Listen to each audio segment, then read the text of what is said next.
The path of negation is the path of understanding. The path of affirmation, which is the first portion of the self-discovery path, is a path in which we don't seek to understand, we seek to escape. We want to escape the pain of life, the pain of our minds, the pain of our bodies, the pain of the world. We don't really want to ask a lot of questions, we just want to know a way out. And the way out is through avoidance.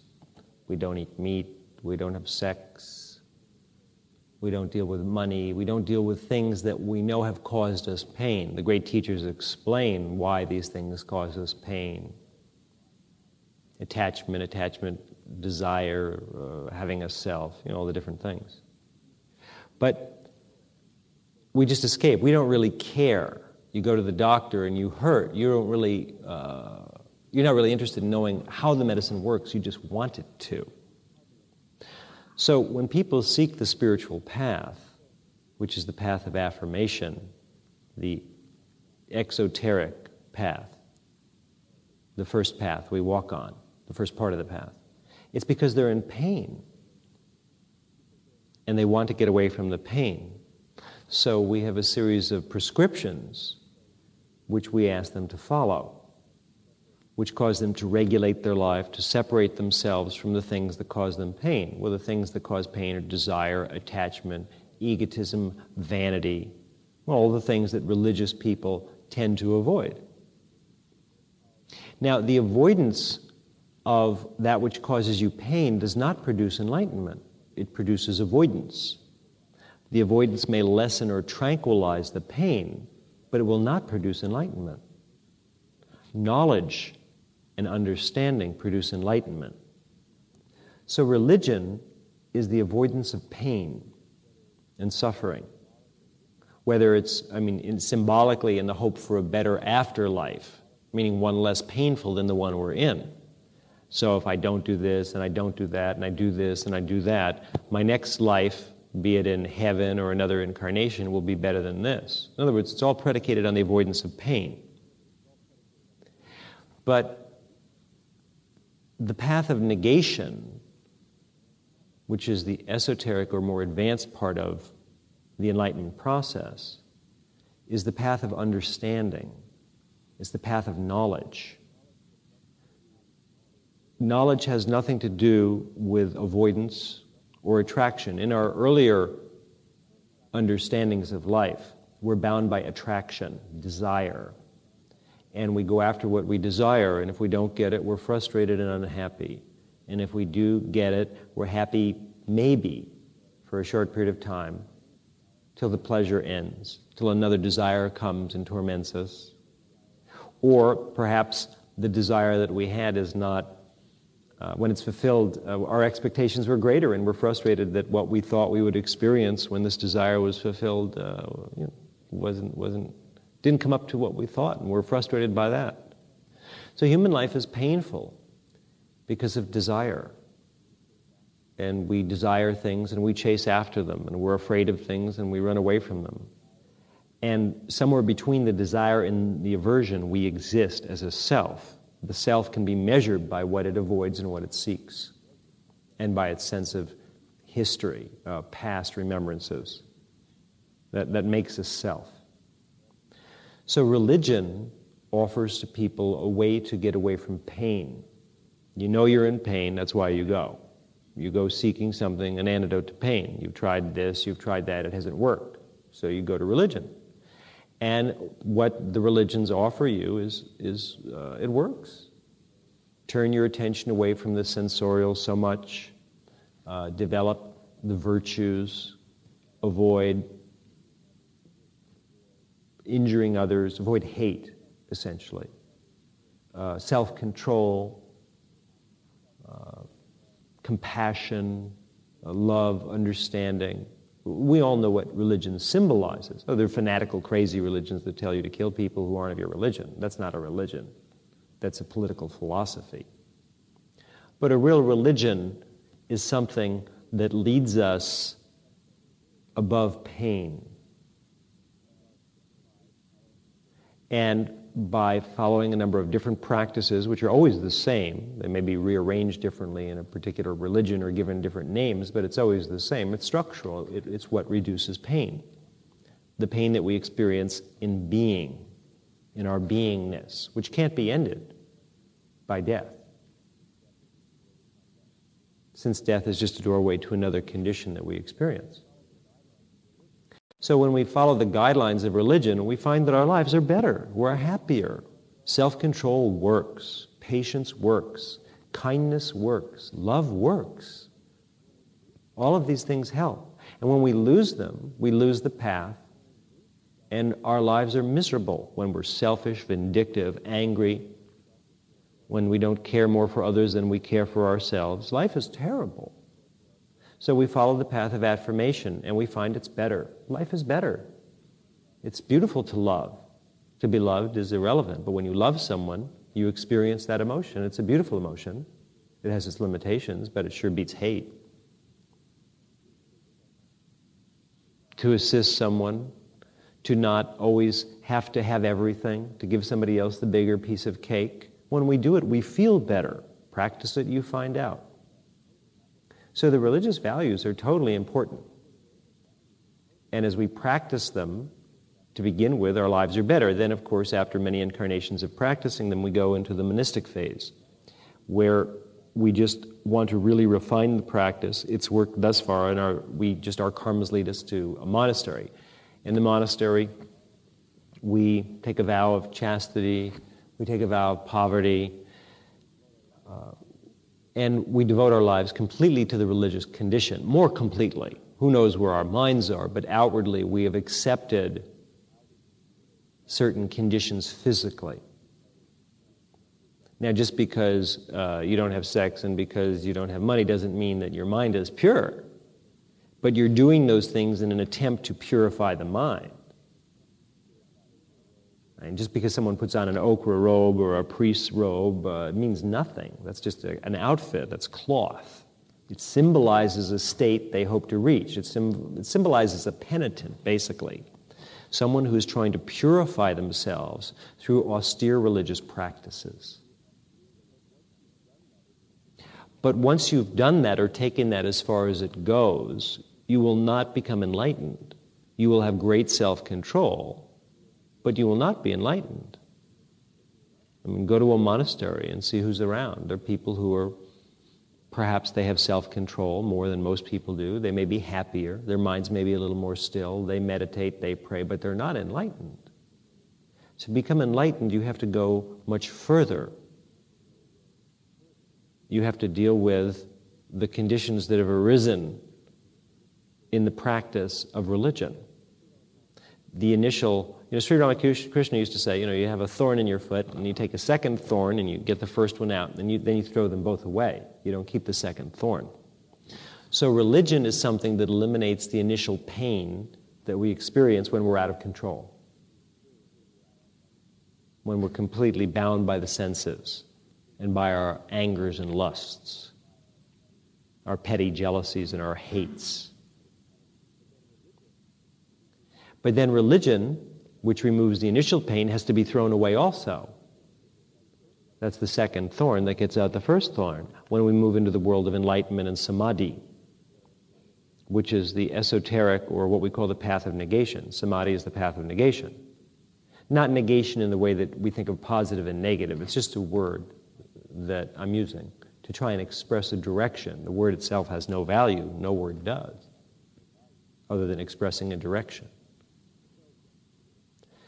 So then the path of negation, or what we call tantra, leads us beyond self-control, beyond poverty, beyond sexual abstinence, beyond these types of purifications. And in the path of negation, principally, we're working with what we call power. We avoid power and we learn humility and purity in the beginning. Someone asked me not long ago, in the 1980s and 70s, you used to talk a lot about humility and purity, and you used to teach those things. Will you teach them again? And I said, it's not likely, because I was working with a group of students who were in the beginning phases of self-discovery.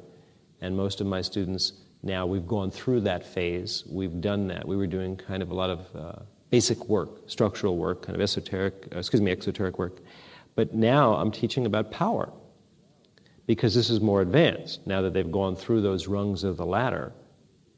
And anyone who comes and studies with me now, since I really don't teach about those things, has to have learned those things in another life or someplace else.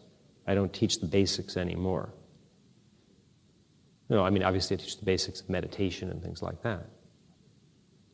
But the topics are completely esoteric now. I only teach Tantra because it's that part of the incarnation where the majority of my students are ready for that. And anyone else who comes in has to pick up the basics someplace else. I don't do that anymore, because it's not necessary. My students require more advanced education now. So the advanced education in Tantra obviously has to do with the entrance into samadhi, the negation of the self. That's what the path of negation means. Not the negation of life, but the negation of limited states of mind, the negation of anything that is not enlightenment, which is the self. And the two principal samskaras, perhaps three that have to be overcome, there are more, have to do with sex, money, and power. Because in all those countless incarnations that one goes through in the religious practice, the avoidance factor for money and sex and power is tremendous. And we eventually sort of brand those things as evil. They're not. But we say they are because we're so addicted to them, we have to think of them that way for a while. You know, it's like when you're breaking up with somebody in a relationship. And maybe they're not really so bad, but you have to think they are for a while, just because you won't let go of them, and you have to do that now. So for a while, you just think of them in a worse light than they really are. You really hate them maybe for a little while. And you need to do that to break away, because if you don't break away, something very unhealthy is going to happen. Then once you break away, you can let go of it, and well, they're really not so bad, you know. But for a while, we have to use that. In other words, it's kind of a martial arts move, where we have to use a certain emotion for a while to get away from something. But then we can think of somebody in a nice sense. We have to break our own attachment. It's not their attachment to us, it's our attachment to them. Self-discovery is realistic. It's not built on ideas and philosophies. It's what works. Philosophies are nice if you like philosophies, but self-discovery is predicated on something that really brings you into enlightened states of mind. So in Tantra, in the path of negation then, the primary education is exposing the student to the things that they've learned in past lives to avoid, and letting them gain knowledge about these things so that they can accept them as not good or bad. The advanced path is the path of knowledge, not avoidance, but knowledge. And in the light of knowledge, all things are equal. All things are good, if you will. Because in a state of knowledge, that's how life is. Seen through enlightenment, all things are enlightenment. Seen through the eye of purity, all things are pure. So what the student has to do is bring themselves push through all their mental obscurations and reach equipoise states of perfect mind, or as perfect as they can get on any given day, and the next day get to one that's a little more perfect. Not a concept of perfect, but perfection. In other words, the reality of the clear Dharma state, the spotless state of original mind, which is inherent within all of us. That's mind itself is pure. The only time it doesn't seem pure is when you're in a state of consciousness that's differentiated, that's not pure. Again, the lack of purity does not imply evil. There is no such thing as corruption. That's just how you see things from a kind of a strange state of mind. And if you're in a state of mind that sees things that way, that's how things appear. I used to have a girlfriend a long time ago when I was in college. She taught me a few things. She was an artist, and we used to go out walking sometimes. And we'd be walking along, and she'd be looking at the ground at all the trash people would drop. And in my mind, I'd saw all this junk, and I'd say, oh, this gross God, people are trashing the environment. It was the 60s. And how horrible, all this garbage. And she said, wait a minute, look at the colors down there. Look at the colors of the M&M box or of the whatever it was, Look at the colors. She said, there's a whole world of colors. There's an art here that's present. And I started to look at it that way, and I just said, my God, I wasn't seeing it. In other words, I had such a defined way of automatically labeling things that were on the ground, that this was wrong and it was ugly. But I looked at it from her point of view, and she was absolutely correct. In that state of mind, she was seeing art. She was moving through worlds of art, and they were moving through her. And it was a much more interesting way to look at things, because the way I was seeing things was very unpleasant. I was walking around saying, oh, this is awful. Oh, look at this. Oh, look at that. And it made me unhappy. And the way she was seeing things is, look, there's no corruption here. There's art. That's Tantra. She was Tantric. And that's Tantra. In Tantra, we see that life is art.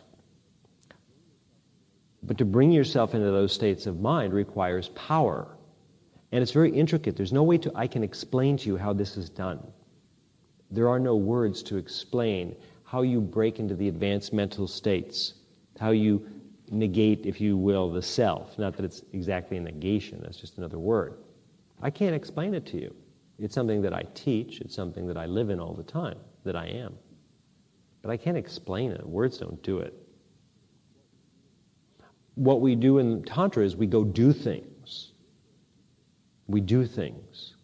Words are deceptive. You think you understand something because it's explained to you, and now you are under no obligation to do anything because you understand it. That's not what I mean by the path of knowledge. The path of knowledge has nothing to do with words.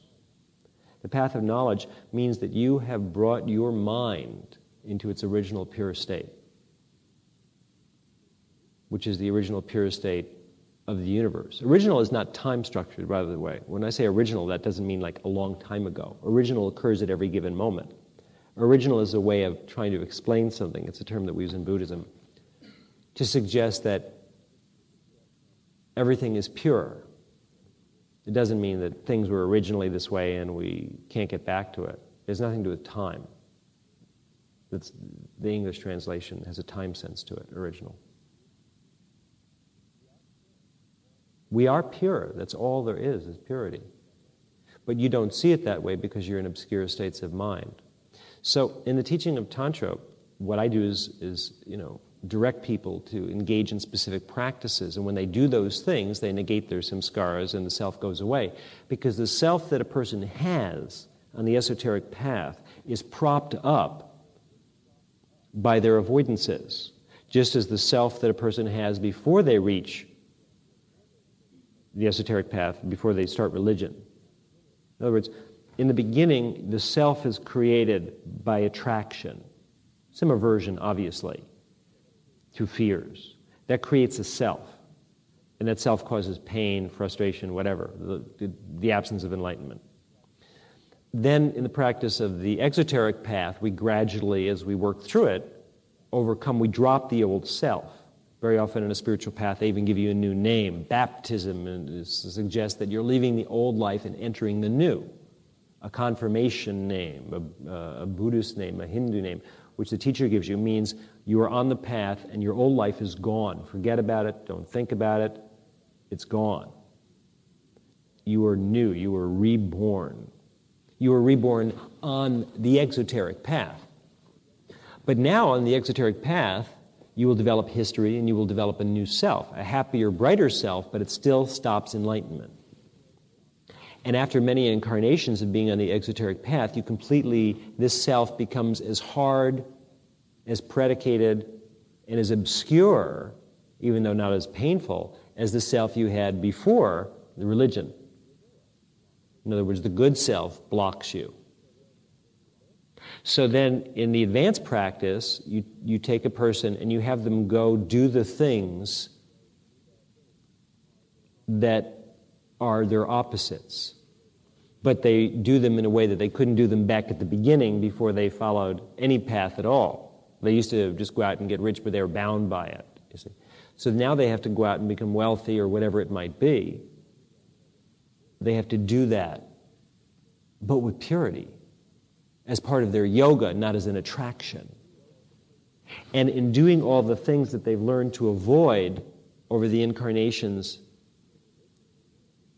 in religion, which have created this new religious, better sort of prototype self, but which ultimately blocks enlightenment. Now they have to go do those things which they think they shouldn't do. I mean, it's just intrinsic in the multi-life memory. I shouldn't be rich. I shouldn't do this. I shouldn't have power. Because you know it corrupts. It brings you into very painful states of mind. So then the student has to go do those things. But they're not doing them like they were all the way back, you see. Because in the doing of them, they erase the current self.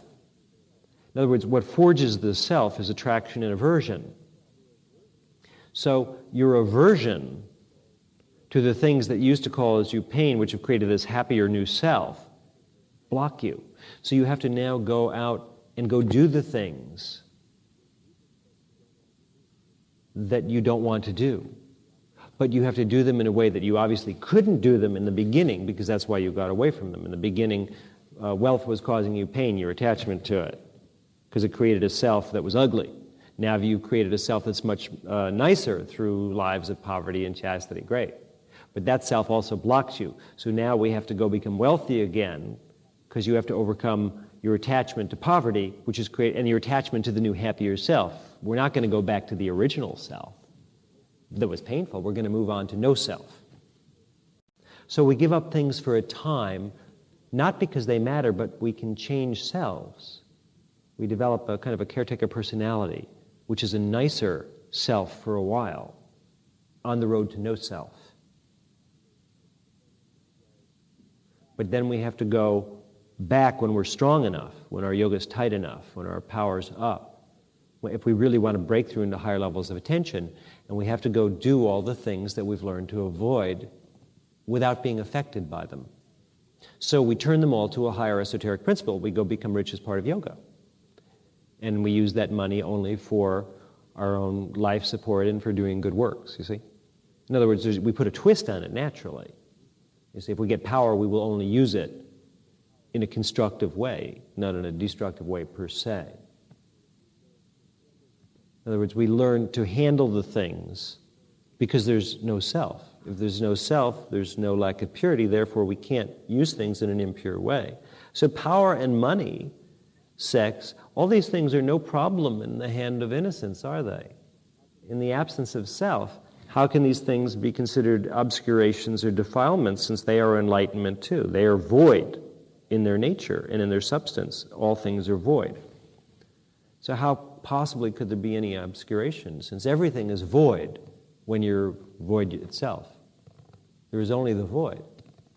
In the void, there's only the shining, perfect, clear light of reality. There's no obscuration.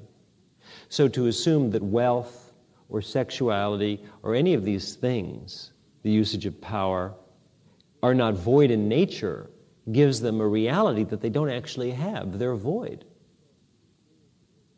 So in the experience of their voidness, of their vacuity, the self, the temporal self, the transient caretaker, somewhat happier self that we've evolved on the exoteric path vanishes. It dissolves in the clear light of reality, and there's only the clear light of reality. The final battle are the samskaras of good karma. They prevent samadhi. But you can't just reach a mental understanding where you say, oh good, I understood what you said, I've got it. Nothing will happen, you won't go into samadhi. You have to go do these things, but with complete detachment. And naturally, for a religious person, the avoidance is intensive. They just don't want to go do these things. They are so hung up on good karma and just on method from so many lifetimes that there's a terrific avoidance. But if they keep the avoidance, they will not become enlightened. They will stay in whatever mental states they're in.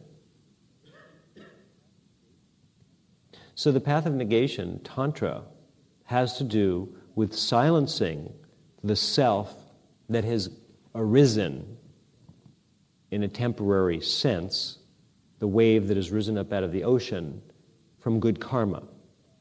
The good karma of all his past lives of religious practice has brought you to the path of negation. But you are attached to it, not necessarily consciously. And what you have to do is go and do the things that keep that self empowered, that keep it manifest. You have to go and do the things that it doesn't want, which have become reflexive. In other words, a true martial artist cannot be reflexive, because if you're reflexive, then someone else can calculate your reflexes and beat you.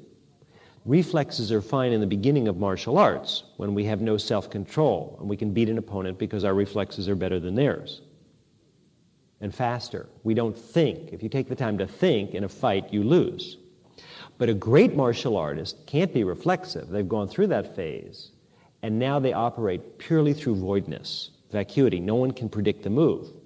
Because you know, if you've trained in the reflexive schools yourself, if you feint, if you make a move, you know what the reflex is going to be. Therefore, when they make that, you do the feint, they kick, they punch, whatever it is. You know what they're going to do, so while they're making that motion, you real quick move the other leg out from underneath them and crunch them. You can lead them into a reflexive move and defeat them, which is what you do in intermediate martial arts.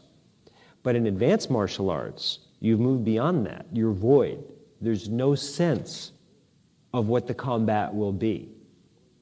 You don't know what you're going to do, nor are you going to be reflective. You will perceive the voidness in your opponent, and they will lose. You have to go beyond these reflexes that you develop. And anybody who just stays with their reflexes will lose against someone who's gone beyond that. You see? The principle's in all things. So to go beyond karma, you have to end the structure of self. And even a good self will create another good self in the next life and another one, and that good self will never be enlightened. You'll be bound life after life by good karma, which is better, I suppose, than being bound by bad karma, which would imply more pain. That's what we mean by good and bad. So you must, if you find a tantric master, he has you go and do all the things you hate to do. You won't know why you hate them, but it'll just, you don't want to do them. And the things that he's having you do are things that just seem totally contrary to you, to anything spiritual. Well, of course they are, because all your ideas of what is spiritual are completely based around the path of affirmation, which is where you've been for a long time, and that's what caused you to get to where you are, to meet the tantric master. So the tantric master now will say, okay, good. And the things they'll tell you, you don't want to do. You don't even know why you don't want to do them. You don't know why it arouses such hate, anger. It's because the self is so stuck. It's so defined. And it's got to go. Just as the other self went a long time ago before your current memory. Many lives ago, you had another type of self that you had for countless lives that you eradicated. You brought a new tenon in. This tenon is much nicer. Which gives you some thought about what the other one must have been like. The other one must have been a real bad dude, right? Because you look at this one and you can tell how impure, how uncontrolled, how filled with, whatever it is that this one is. So if this is the new improved model, if this is the one that's much more advanced than most of the people out there on the planet, it tells you what most people are in, which you know already. You know that already. You can see their auras. You can see the grayness and the deadness, and you know you're way beyond that. And then you wonder, well, what am I doing in practice? Since I know what I'm like, I'm such a creep. But you aren't in comparison to everyone else. You used to have one of those dead selves out there, and you got rid of it. And the reason you see yourself as a creep is because you have an appreciation of what perfection is, whereas no one else conceives of themselves in that way, since they don't even strive. They just are. They exist like amoebas, globbing along, making little amoebas. So obviously, if you think that you were a vile slime, that means that you aspire to something higher. No, I mean, that whole understanding can only come out of a sense of perfection. You understand? It's because you have a sense of perfection and you obviously want that you find something wrong with anything you consider to be imperfect. But most people don't have that sense at all. Everything's just fine the way it is. They don't realize that They're horrible, in other words, in a sense, that there's limitation. They don't know why they're in pain. So then you've created this new self over many lives of practice. But now this one has to go if you want the ecstasy, if you want the enlightenment. You're so attached to your ideas of practice. So a tantric master always freaks everybody out because he says, well, let's go do it in the road, or whatever it is. Let's do the opposite of whatever you think should be. And it's only in the doing of that, you can't fake it. You've got to go do the practice. And in the doing of the practice in a pure state, for the purpose of greater purification and for the purpose of enlightenment, if you're doing it for that reason, then it frees you. If you're not doing it for that reason, it would just bind you further to a self. There's nothing intrinsically wrong with anything. But if you want to get beyond self to enlightenment, there's a way. Tantra is the advanced way. It's the path of negation. The earlier way is the exoteric method of religion. Tantra is the advanced practice, the esoteric practice, in which we negate the evolved self that we've created through the earlier sections of the path.